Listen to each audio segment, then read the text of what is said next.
Hello, I'm Laura Painter. You're watching an ABC10 Plus recap of Thursday's top stories. We look at the debate at the state capitol over a bill that could guarantee parole hearings for those who committed crimes when they were 25 or younger. Then we hit the back roads to the San Diego coastline to tour what first appears to be a pair of dry docked boats. The ABC10 Plus recap starts right now.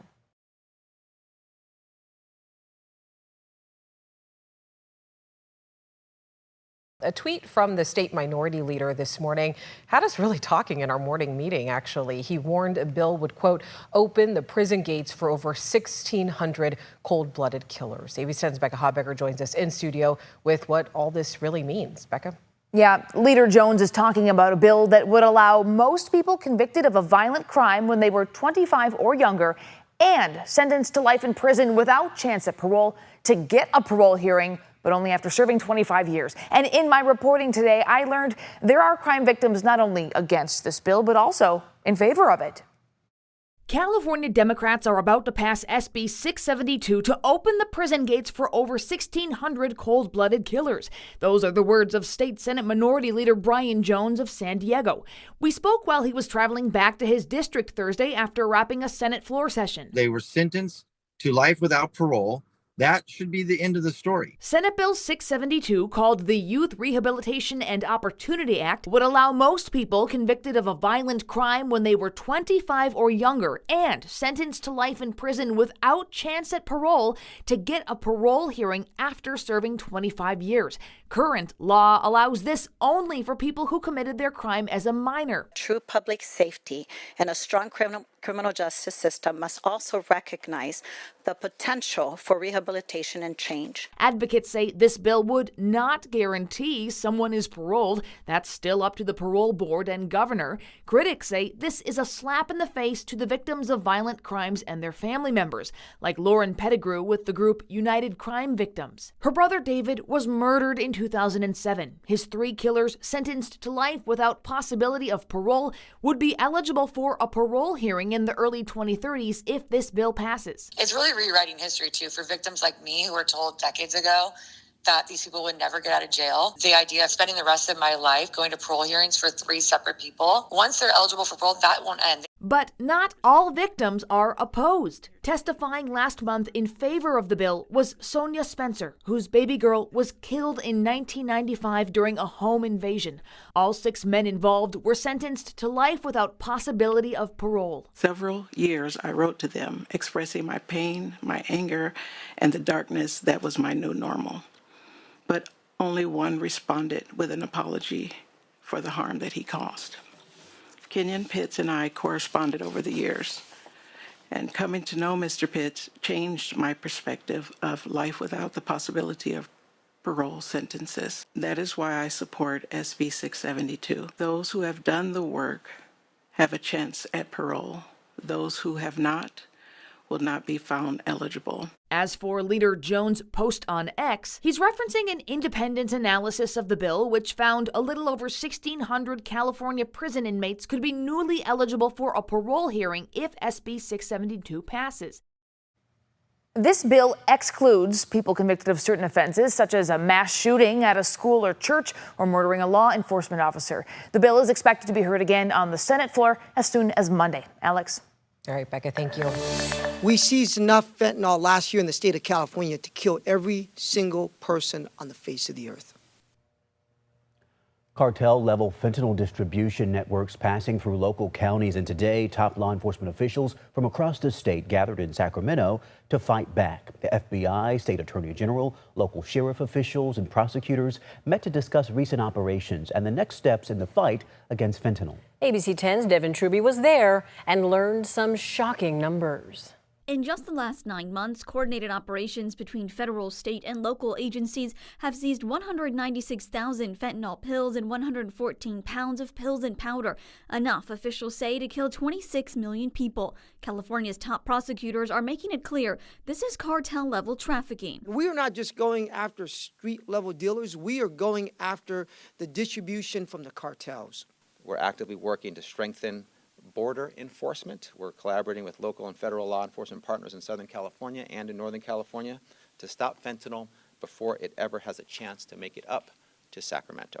In a rare move, the Sacramento County Sheriff and District Attorney, alongside the California Department of Justice, recently completed a wiretap operation targeting 3 drug dealers, the first of its kind in 5 years. And the REACT team recently stopped a car with over 44 pounds of fentanyl, enough to kill over 10 million people. They then also seized from the cartel an additional 54 pounds of fentanyl. In Folsom, police and the district attorney's office arrested 51 individuals for fentanyl sales, connecting with them through social media. Officials say these online pill platforms are now a top priority. We have been able to charge 14 people for murder for selling fentanyl. District Attorney Tinho also proposed 2 new initiatives, a statewide fentanyl murder registry modeled after the sex offender registry, and an AI-powered overdose alert system to notify authorities in real time. I think the public needs to know if somebody's selling drugs that is killing other people. ABC10 also spoke with the executive director of the Central Valley's high-intensity drug trafficking areas about what they're seeing locally. Fentanyl is back up on the rise as far as availability. We've seized a lot more in the first 4 months of 2025 compared to that same time frame in 2024. John Martin says investigators are also tracking a shift from pills to powder, a growing concern. But the takeaway from today, law enforcement is united and focused. We will come for you, and we will prosecute you to the fullest extent of the law. This week marks 1 year since the flames of the Corral Fire ignited near Tracy. By the end of the 6-day fire, 1 home was destroyed and 2 firefighters were hurt. But it could have been much worse. Today, officials recognized the first responders who prevented the worst-case scenario. ABC 10's Gabriel Porras has more. On a windy Thursday, rounds of applause and a repeated message. Thank you, guys. From the bottom of my heart, I just want to say thank you. Outside South San Joaquin County Fire Authority Station 95. We really want to thank the 500 first responders that kept Tracy safe 1 year ago this week. On a windy Saturday when grass caught fire off Coral Hollow Road. I went code 3 actually from South Manteca, where I live, into Tracy, into our response area, responded directly to the fire.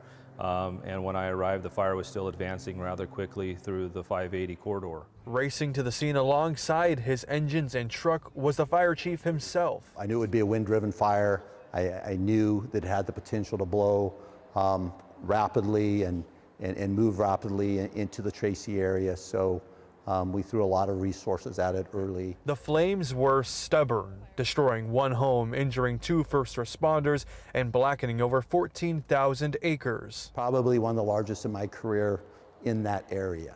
But each second of the 6-day battle was an opportunity to save lives. We had a tour bus that had high centered on the median of 580 with loaded full of passengers. So they all had to exit, on foot.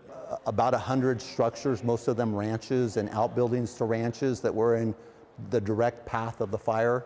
All of those structures survived. Which is why a year later outside Fire Station 95. But today is about trying to say thank you. There's much to be thankful for and more work to be done the next few days. There's going to be high temperatures, 100 degrees plus, winds are going to be up. We are on a very high sense of alert. In Tracy, Gabriel Porras, ABC 10. A special thank you to our first responders indeed. They're now trying to pass the Brush Act. It would allow the federal government to study the effectiveness of wildfire mitigation techniques in shrublands like the Tracy Hill. The Trump administration is pushing back against a court ruling that blocks his global tariffs. President Trump announced the tariffs on his so-called Liberation Day, but soon after hit pause to negotiate with several trading partners. The ruling brings uncertainty to those negotiations now. Here's the latest from Washington. Today, the Trump administration is escalating its fight with federal judges after yesterday's decision by the U.S. Court of International Trade blocked the president's tariffs on major trading partners, calling his use of an emergency act, quote, contrary to law. The courts should have no role here. There is a troubling and dangerous trend of unelected judges inserting themselves into the presidential decision-making process. The 3 judges on the panel, one appointed by President Trump, unanimously decided the president does not have the authority to use his emergency powers to issue tariffs. They also blocked Trump's tariffs imposed to combat fentanyl trafficking because they, quote, do not deal with the threats described in the president's order. Then today, an appeals court issued a temporary stay on that decision while it considers the administration's argument. The tariffs remain in place. The court told us, they didn't all but tell us, they told us, go do it another way. So you can assume that even if we lose, we will do it another way. Wine importer Victor Owen Schwartz is a plaintiff in this case. Businesses thrive on stability, right? This is the opposite. This is chaos. It's just been chaos. The administration now set to continue trade talks with China, the European Union, and other trading partners. You imagine the administration is not going to give up. And from that point of view, I would think the other countries that are negotiating with the U.S. Might think it's worth sticking with the negotiations. In a second rebuke of Trump's tariffs, another judge, this time here in D.C., sided with two small businesses who said the tariffs would cause their businesses irreparable harm and are being used illegally. Christiane Cordero, ABC News, Washington. Christiane, thank you. Okay, check this out. This is video of a huge chunk of glacier that broke off in Switzerland. The deluge of ice, mud, and rock buried most of the mountain village below, and the area was evacuated earlier this month due to the risk of a mudslide. Meanwhile, here at home, we are bracing for the hottest temperatures of the year so far. And Brendan, we're talking triple digits. Just as people are starting to think about the weekend, and perhaps have outdoor plans, want to think about safety as well. That's right. And you'll probably want to move your outdoor plans to Sunday, because even though it's hot today, we're going to be 10 degrees hotter tomorrow. We are looking at temperatures climbing into the triple digits for the first time this year. Let's jump into it. We'll start with where we are today, because like I said, it is warm out there. 94 in Sacramento. We have tied the hottest temperature of the year so far in Sacramento today. 92 in Stockton, 89 in Modesto, 90 in Tracy, 92 Vacaville, 91 Fairfield, 91 Marysville, 89 in Oroville, 86 in Jackson, 81 Placerville, 84 in Auburn, 82 in Truckee, and 79 in South Lake Tahoe. Temperatures are still in the mid-90s in some places of the valley, like Sacramento, 93, 91 in Elk Grove, 91 Stockton, 93 in Manteca, 88 Modesto, 90 in Tracy, 90 Marysville, 89 in Oroville, 92 Vacaville, 90 in Fairfield, 85 Jackson, 81 Placerville, 84 in Auburn, 81 in Truckee, and 77 in South Lake Tahoe. Temperatures are 12 degrees warmer in Sacramento than this time yesterday. So it was a big jump from yesterday's highs to today's highs. We're going to have another big jump from today's highs to tomorrow's highs. That just goes to show you how hot it will be Friday and Saturday. We've got a breeze developing. It's not real strong, about 10 to 15 miles per hour across the valley and delta at this moment. About 90 degrees or so at the top of the hour, mid 80s by 8 o'clock, low to mid 70s by 10 p.m. tonight. Even though we'll have that breeze, it is going to be a relatively slow cool down, and some of the valley may not even make it into the 50s Friday morning. I've got it starting at about 60 in Sacramento, 57 Vacaville, 55 in Fairfield, 59 Stockton, 57 Manteca, 59 in Tracy, 63 in Modesto to start Friday morning. So again, warmer in the morning than where it has been the last few days. And tomorrow afternoon, we're going towards about 105 degrees. I've got 104 as the forecast high tomorrow. Look at the record high temperature for tomorrow. It's 100 degrees. We're all but certain to break the daily high temperature record in Sacramento for tomorrow. But not only that, the hottest we've ever been in Sacramento in the month of May is 105 degrees. We are going to be knocking on the door there. 104 in Sacramento Friday afternoon, 103 in Elk Grove, 104 Stockton, 104 in Manteca, 103 in Modesto, 104 in Tracy, 99 Fairfield, 101 Vacaville, 101 up in Clear Lake, 107 in Colusa, 104 Marysville and Oroville, 99 in Angels Camp, 98 Jackson, 94 Placerville, 97 in Auburn, 83 in South Lake Tahoe, and 88 in Truckee. A hot afternoon across Northern California. When the air temperature is 105, remember, concrete can be as hot as 155 degrees. So protect the paws. Walk the doggos on the grass tomorrow afternoon. Notice we've got a breeze tonight, not real strong, maybe about 20 miles per hour or so. This model hinting we could see that again tomorrow, but the stronger breeze does look to come in on Saturday afternoon and evening. So another day in the triple digits Saturday with a stronger delta breeze, but that's also going to lead to some elevated fire danger, especially Saturday, because of that stronger breeze that's coming in. So very hot, low relative humidity, plus the breeze in the evening is going to lead to elevated fire danger. So keep that in mind over the next couple of days. It is just going to be absolutely scorching out there for the end of May. We don't usually get to 105 65 in the month of May. Again, that's the hottest all time in Sacramento this month. We're going to be very close to that. Good news is 80s next week. I was going to say, we're going to be looking forward to those 80s on That's Tuesday, right? Yep. Yeah, stay hydrated and stay safe out there. And wear the sunscreen. Yeah, good idea. Thank you.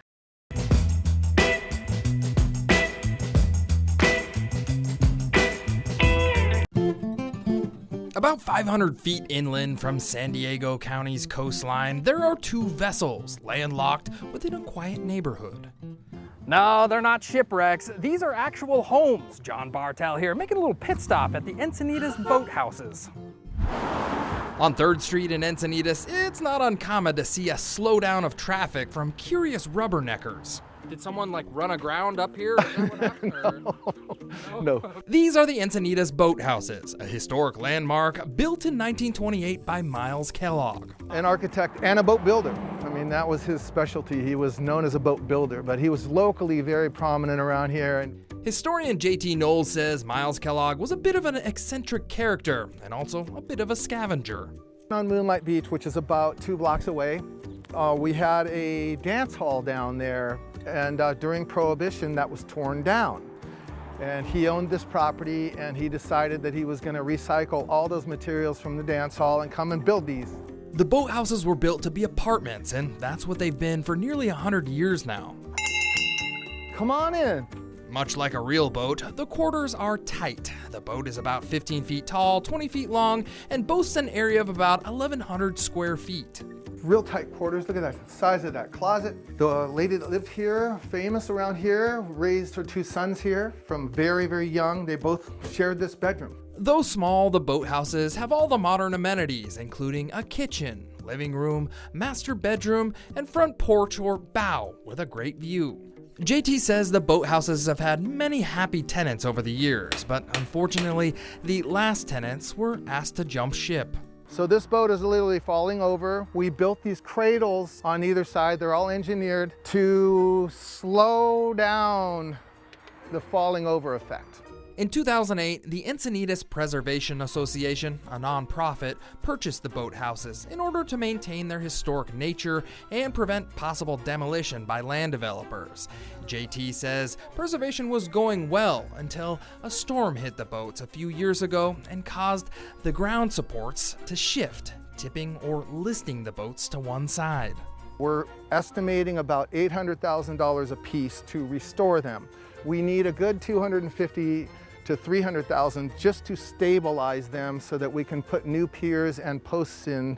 The boathouses are not only beloved by the community, but they're also historic landmarks. The Encinitas Preservation Association gave regular tours of the home, and one day they hope to turn it into a museum. So what would it mean to the community here if this thing did sink? A lot of people would be very upset that action wasn't taken sooner. We've been at this since 2018. As with most nonprofits, finding funding for restoration projects can be tough, especially since there was a loss of income from the tenants. But the Encinitas Preservation Association is hopeful that donations and future fundraising will right the ships.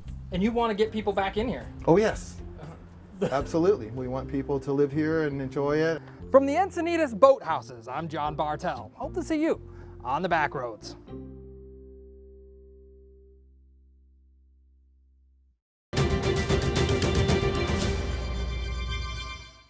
We know that news stories are filled with challenges and hardships, but incredible things are happening every single day.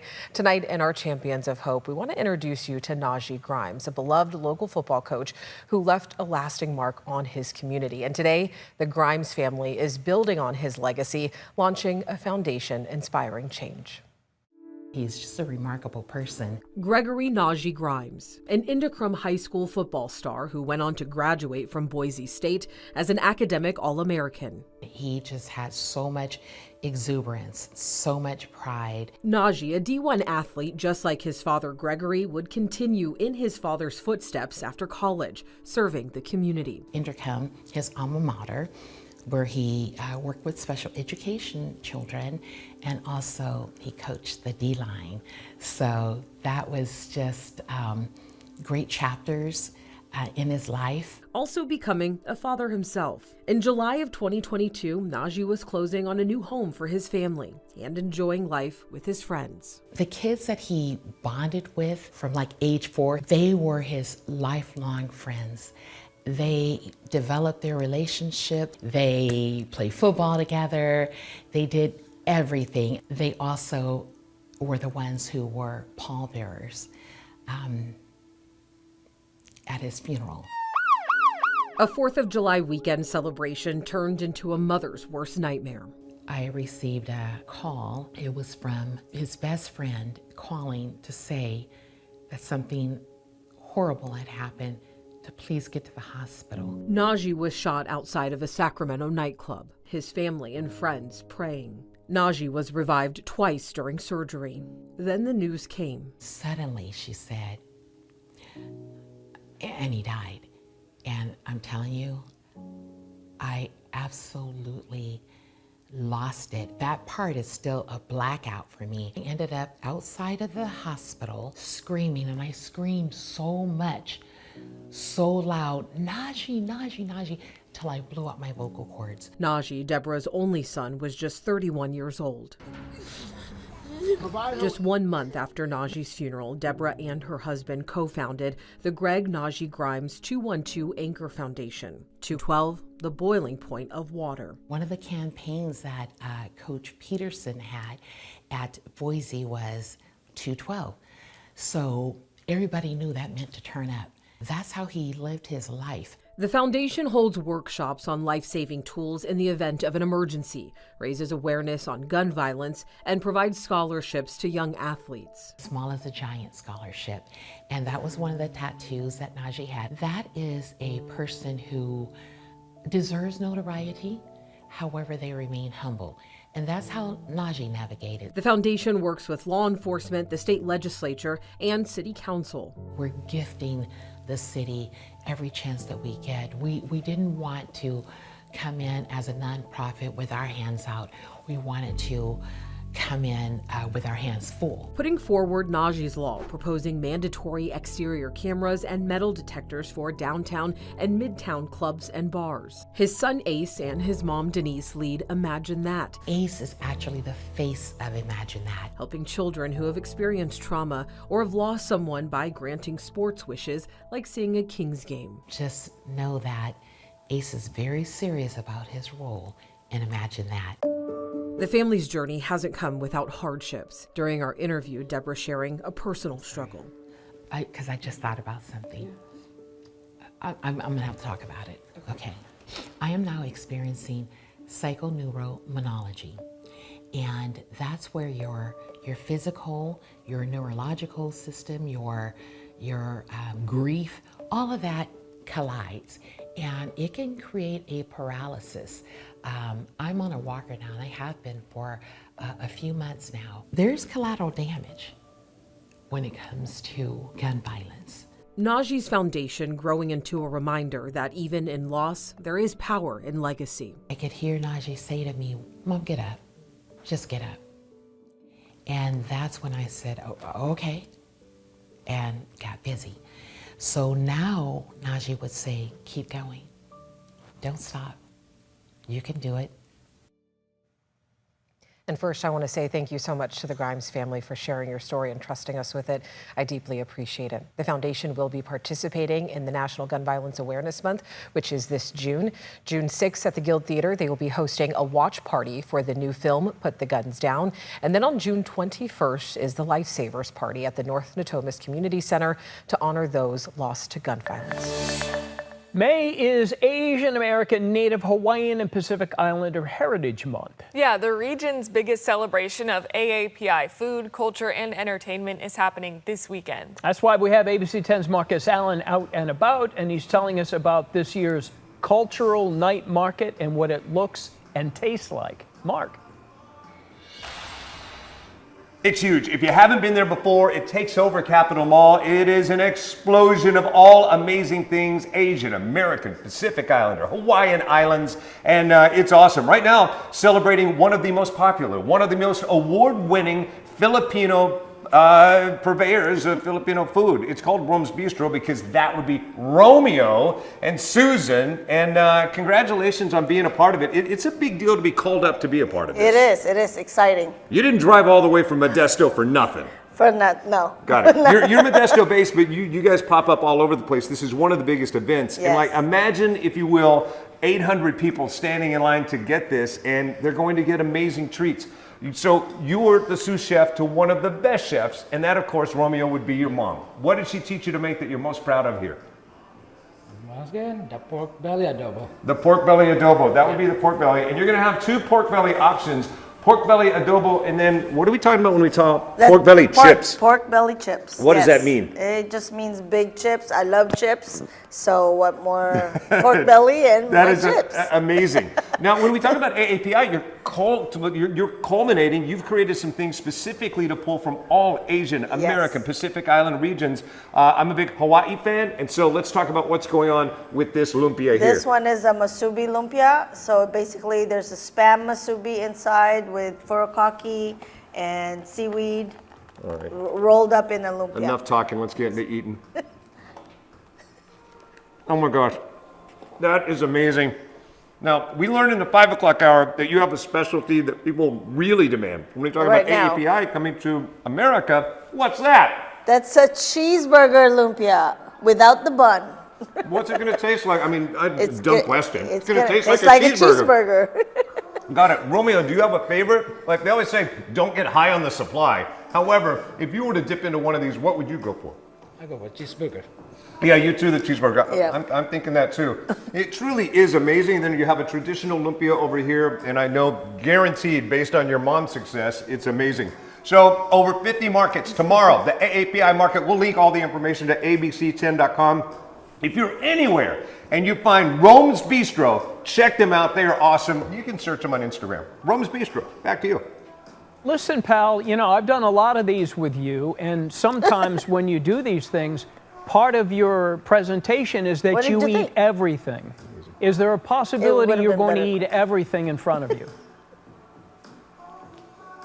Well, I also know when I get back there, whether it's you or Jordan, someone's going to say, hey, did you bring anything back? So this time, camera guy Andrew and I will select one item and then bring the rest back so that you could share with your own Instagram and social media audiences what you love best from Rome's Bistro. Rome's Bistro, ask for them by name. That's the complete answer. Okay, Marcus Allen, thank you. Thank you so much for watching this ABC 10 Plus recap. We're here 24/7 on the free ABC 10 Plus TV streaming app. You can get your local news and weather anytime, anywhere. I'm Laura Painter. Take care. I'll see you next time.